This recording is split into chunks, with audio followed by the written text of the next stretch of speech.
இந்த மாதிரி கிரக பெயர்ச்சி அப்படிங்கிறது மூலமா ஒருத்தருக்கு வாழ்வியல்ல இந்த மாதிரியான நடக்கும் அப்படிங்கிறாங்க.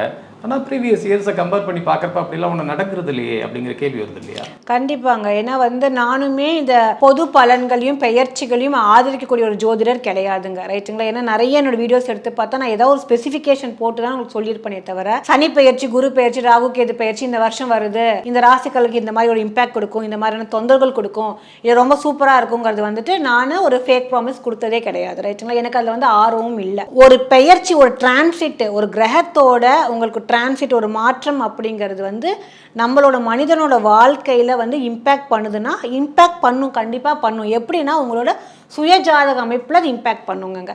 மேஷராசி நேயர்களுக்கு அப்படின்னு நம்ம எடுத்து பேசணும் அப்படின்னா இந்த எத்தனையோ கோடிகள் மேஷராசிகளில் இருக்கு, ரைட்டுங்களா? ஒருத்தன் அம்பானியா இருப்பாங்க, ஒருத்தன் பிச்சைக்காரனா இருப்பான், அவனும் அந்த மேஷராசியில் தான் இருப்பாங்க, அவங்களும் அந்த மேஷராசியில் தான் இருப்பாங்க. இப்போ இந்த ரெண்டு பேருக்கும் வரக்கூடிய சனி பயிற்சி எப்படி இருக்கும், குரு பயிற்சி எப்படி இருக்குன்னு சொல்லிட்டு சொல்ல முடியாது.